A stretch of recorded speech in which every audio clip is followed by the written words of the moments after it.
This has been a difficult account for me to record, but a necessary one. I never imagined that I'd be given the opportunity to tell my story and speak to my people. Even if my communication is indirect, a message transmitted across vast light years. From the far side of the galaxy, I am a human being still recognizable, despite all the modifications made to my physical body. I was born on Earth many decades ago, but I was taken from my planet when I was still a child, and I've accepted the fact that I will never see my home again. I haven't thought about my fellow human beings for quite some time. After all, my life has taken me to all corners of the galaxy, where I have met numerous exotic aliens and visited extraordinary worlds which would be beyond your wildest dreams. And yet here I am speaking to the peoples of Earth and trying to regain some of my humanity. Because recent events have sharply reminded me of who I am and where I come from, I'm not going to recount my entire life story, but a brief history is necessary to set some context. My early years were unremarkable and surprisingly peaceful. When I consider what happened in the period that followed, I was born on a small farm, in an isolated rural community. My family wasn't wealthy, but we were happy and safe. Sadly, I only have fleeting memories of my parents and younger siblings, images etched into my brain of birthday parties playing in green fields and bedtime stories. These were the good times before I realized how vulnerable we really were when I was young. I looked up at the night sky and faraway stars with a childlike sense of wonder. I dreamed of one day becoming an explorer and visiting these uncharted worlds, but I could never have imagined the horrors and dangers which existed out there. In the cold vastness of space, my childhood ended. One summer night shortly after my 9th birthday, that's when the asteroid came for me and my family. I remember little about the frantic assault upon our home. I suppose I forced the traumatic experience into the back of my subconscious. In any event, I do recall chaos, white lights, and screaming as my mother and father tried in vain to protect their terrified children from this inexplicable threat, but there was nothing they could do. In the face of the advanced and all-powerful alien technology, I was attempting to hide under my bed when the window was smashed, and the room flooded with a blinding light. Then I lost control of my own body, being dragged through the window by an invisible force and out into the dark night. And soon after I lost consciousness, I was now a prisoner of the ruthless asteroid, a cruel and sadistic alien race who have abducted, tortured, and murdered countless human beings over many decades. My entire family was taken that night, and I never saw any of them again. The asteroid do not kill all their human victims. It's true that they've built an entire culture and quasi-religion around their cruelty and murderous ways, and few human adults will ever make it out of their torture. The children are a different matter. However, the Aster like to retain youngsters and sell them onto various other nefarious actors as slave labor. This was to be my fate. I can only assume that my brother and sister were also enslaved, but they must have been sent to a different camp than the hellhole I ended up in, because I never saw them again. As for my parents, I'm afraid they likely suffered horrific deaths at the hands of those monsters. The next 6 years of my life is not a time I like to recall. My training at the Azhan's was typically brutal, with discipline and total obedience drilled into us by constant beatings and electric shock sears. It was hell, pure and simple. I soon realized that there was no hope of escape, and it was all but impossible to fight back against the brutes. Therefore, my sole focus was on survival. I lived while many others didn't, and even now, after all these years, I'm still not sure how I feel about that. Once my training was complete, I got sold to a rogue mining consortium and was forced to work on a mineral-rich asteroid located in the Sirius system. Conditions were almost as brutal and probably even more dangerous US than in the asteroid training center as I worked down in the mines alongside thousands of other slaves, some human, some from other species. Our robotic overseers dished out savage punishments for even the smallest of misdemeanors, and safety protocols were virtually non-existent. As a result, workers died on a regular basis, and our life expectancy was limited. I fully expected to meet my end upon that godforsaken rock. But then salvation came from a most unexpected source. I was resting between shifts, laying on my hard bunk in the workers' barracks, when all hell broke loose. As suddenly I heard multiple explosions and heavy gunfire. I jumped up from my cot and ran through the barracks to find out what was going on. At first I suspected a slave rebellion was underway, and my heart sank because I knew the consortium's automated defense system would slaughter us in our droves, however. When I looked up into the dark sky, I saw war maches descending into the asteroid's orbit, neutralizing the mine's defenses with lasers. And missiles. The battle was short-lived and one-sided with the attacking forces, soon overwhelming the slavers and taking control of the facility. Afterwards, all the surviving workers were gathered up and addressed by a representative. Of the conquering forces, all admit that I was cynical and didn't hold out much hope. I reckon the invaders were simply another gang of slavers who would merely sell us onto the highest bidder. But I'll admit to being astonished when we came face to face with a tall and thin alien with pale skin and large oval-like eyes, which looked upon us with compassion and empathy. When the alien spoke, his voice was soft and almost song-like-y, and he calmly explained that he was a representative of the Galactic Confederation sent here to close the illegal mining operation and set us all free. That alien's name is Gabriel. He saved my life that day, and I've been with him ever since. Let me try to explain my situation.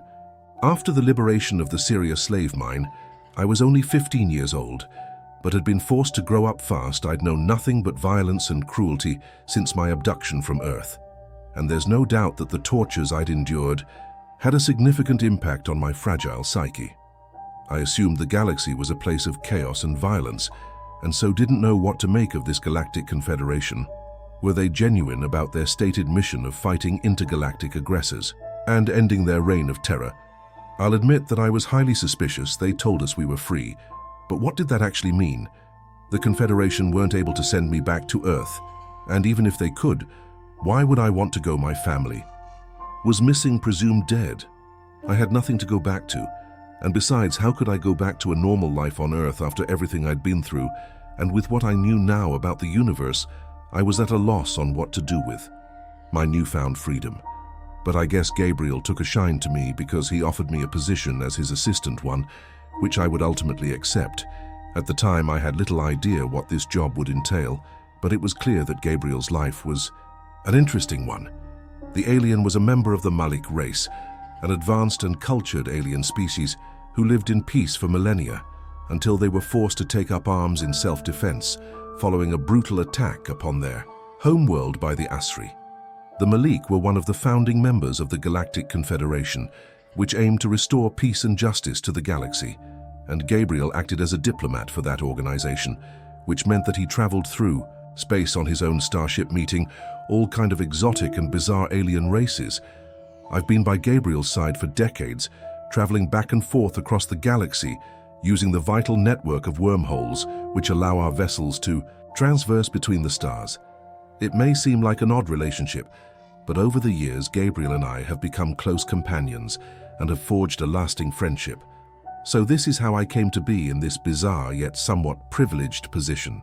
Over the many years of my service, I have come to think of myself as a citizen of the galaxy rather than a refugee from a backwater planet on the edge of known space.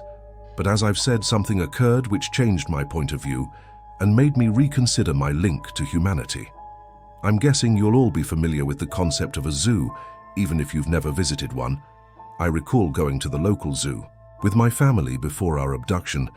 I assume they still exist on Earth, although they might have changed somewhat in the many years since I remember the excitement I shared with my siblings during our visit as we saw exotic and majestic animals from across the globe. Nevertheless, the experience was tinged with sadness on my part, at least. It UPS set me to see these animals trapped in cages, whereas I'd always imagined such magnificent beasts roaming free in the wild. I told my father how I felt, and he explained that many species were endangered in the wild, and so were safer here in captivity. This made sense, I suppose, but it still didn't sit right with me. In any event, the galactic equivalent of a zoo is something considerably grander and more advanced than anything we have on Earth. Can you imagine a small moon orbiting a gas giant, which has been specifically adapted for this purpose, with vast biodomes and artificial habitats designed and equipped to accommodate all kinds of bizarre and unique creatures from all corners of known space? As you can imagine, a venue such as this is extraordinarily expensive to set up and run, and so only the wealthiest and most important individuals can afford to attend, often traveling many light years to visit the largest and most extravagant zoological facility in the galaxy. Only one race has the wealth and capability to construct and run such an enterprise, the Kala. What can I say about the Kala and the highly influential position they hold within the galactic hierarchy? Well, they are a squid-like aquatic species who have long since abandoned the water world, where they evolved instead, traveling through space. In mighty colony ships and inhabiting vast space stations scattered across the stars, the Kalmar have become obscenely rich and powerful due to their control of the network of wormholes which connect the inhabited systems and serve as the sole means of communication, trade exploration and military expeditions in the absence of faster-than-light travel. The Kalmar control the entrances to these wormholes, and they never fail to collect their toll. What's more, the Kalmar are a pragmatic people who will do business with any species with money, but who also refuse to enter into any formal alliances or coalitions. Therefore, they remain officially neutral in the conflict between the Galactic Confederation and the Astri Empire, allowing both sides to use their network. Albeit for a substantial price, the Great Galactic Zoo is a vanity project for the Kala royal family, allowing them to demonstrate their vast wealth and extravagance. So why did I end up visiting this location? Simply put, Gabriel was invited to the grand reopening of the facility, following a substantial refurbishment, and he was obligated to attend, lest the Kalmar take offense and limit our access to their crucial wormhole network, such as the convoluted nature of intergalactic diplomacy. I pondered these matters as our needle ship descended into orbit around the gaseous planet, and I admired its vast rings and atmospheric bands as we approached the ball of icy rock that was our destination. The ship's autopilot slowly and carefully made its way toward the docking station, which was constructed upon the moon's rocky surface. The structure didn't look like much from orbit, but I reminded myself that the bulk of the facility was located below ground within the hollowed-out core of the small moon. As the AI took care of the navigation, Gabriel and I were left to observe the scene from the observation deck and consider the finer details of our mission. I looked into my companion's dark, oval-shaped eyes, and I felt I could read his thoughts. We'd been working together for a long time, and there were few secrets SEC between us. "You concerned about the mission?" I asked. More as a statement of fact than a question. "I am," was Gabriel's limited reply. "But why? Surely this visit is nothing more than a diplomatic nicety, or is there something I'm missing?" Gabriel nodded his egg-shaped head before responding. "You are quite correct, my old friend. On paper, this is simply a visit to flatter the Kalmar royal family, to show them due respect and compliment their outlandish creation, but I fear the situation is more complex. Relations between the Kalmar and our confederation are strained. We have put pressure on their government to cease their support for the Astri Empire, but a little while my instincts tell me that our Kalmar friends may have an unpleasant surprise in store for us." The alien said no more, but his prophetic warning brought a chill down my spine. Nevertheless, our ship docked without incident, allowing us to disembark and enter the lavish welcome center, which marked the entrance to the Miaz Zoo. As one would expect, the Kalmar had spared no expense in their construction of the center, combining the traditional and modern flawlessly, with pillars of finely structured marble, alongside holographic 3D images of several exotic creatures, accommodated within the zoo.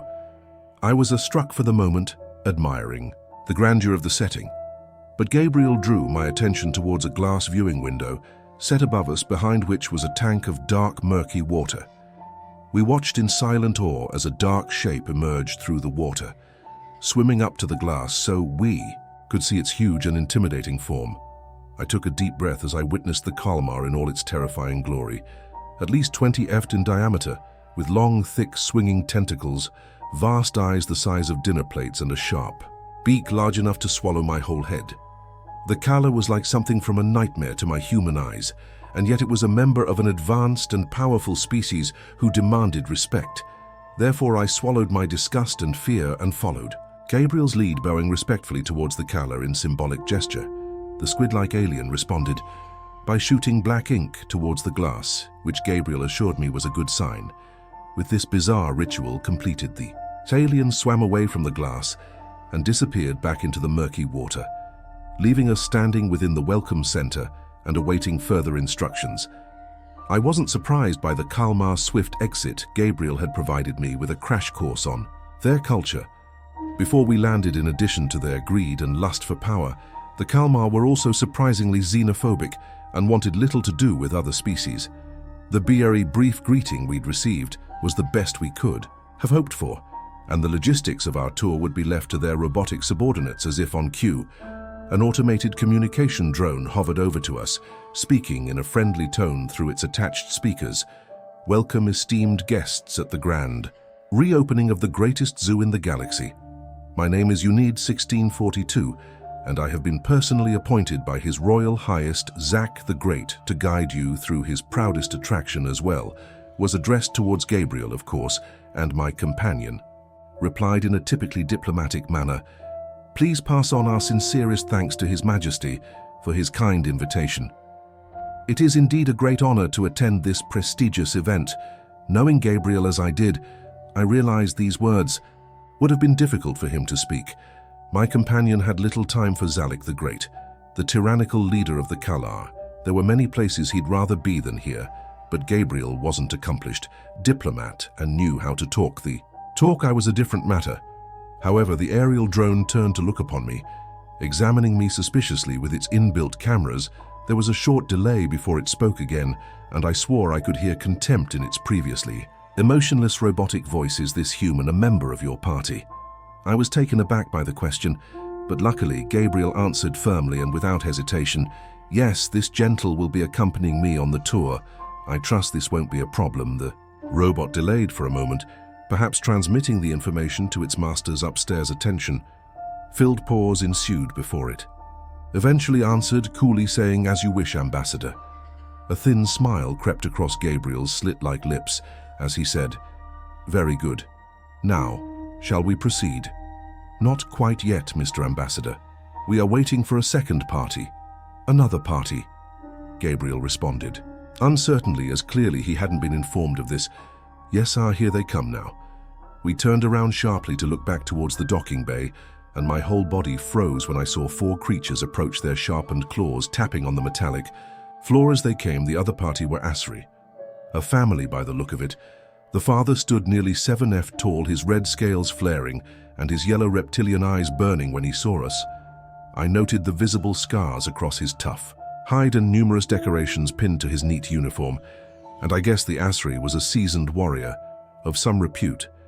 The female walking alongside him was only slightly smaller, but just as mean-looking. I assumed this was his wife or concubine, and traveling between were 2 juveniles, both male. They were adolescents, and so I reckoned they had already been through the hellish GOI-style training, which all Astri children were forced to undertake. It's not an exaggeration to say that I was frozen to the spar in terror as I watched the Astri approach. Horrific memories came flooding back into my head as I recalled the hell of my abduction and the tortures inflicted upon me in the Astri slave camp. I tried to push this trauma to the back of my mind in the years since, but seeing these monsters in the flesh unleashed a tidal wave of repressed trauma. "What is the meaning of this?" Gabriel explained, his normally cool exterior suddenly disappearing. The robot didn't skip a beat before replying, "Ambassador, let me introduce you to Admiral Taz, commander of the Asri 7th Fleet. He is accompanied by his wife and 2 sons. They will be joining us on today's tour." I was told nothing of this. His Majesty believed this meeting should be a surprise for both parties. He hopes this occasion can be an opportunity for reconciliation between the Confederation and the Empire, and perhaps the seeds of peace can be planted on this day. Gabriel shook his head, but made no comment clearly. This was the Kalmar trick he'd anticipated, but he'd been caught unaware by their boldness, judging by the angry clicks submitted by the Asri and the hateful, murderous glares they shot me in particular. I guess they were pretty unhappy about the situation too, but there was nothing either side could do. This was neutral ground, and no one could risk upsetting the Kalmar lest they cut off access to the crucial wormholes. For better or for worse, we would all have to play their twisted game. The robotic drone guided us to what was described as a mobile viewing platform, essentially a floating bubble-like transportation aircraft which could bring us through the various exhibits and enclosures, allowing us to remain nearly invisible. As we observed the animals at close quarters, the two opposing groups shared the same viewing platform, and the tension inside of that pod was intense. I saw the Asri Admiral glaring at me, his claws clicking and eyes burning, as no doubt he imagined the horrific ways he would kill me. Given half the chance, I was scared, of course, but also very angry. And I'll confess that fantasies of revenge went through my mind. Gabriel kept his cool, however, calming me and assuring me that I would remain safe by his side. Our journey down into the depths of the hollowed-out moon was a once-in-a-lifetime experience.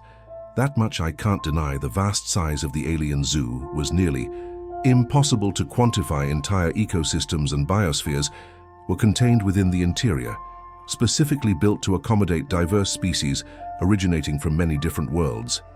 I could spend hours describing all the bizarre creatures we encountered during our descent, but I will focus on 3 encounters which directly relate to my account. The first incident occurred when our vessel entered the poorest membrane of a desert-type ecosystem, a hot and sandy sphere, which looked desolate and virtually devoid of life. Our pod hovered in mid-air for some time, my skin baking under the simulated sun.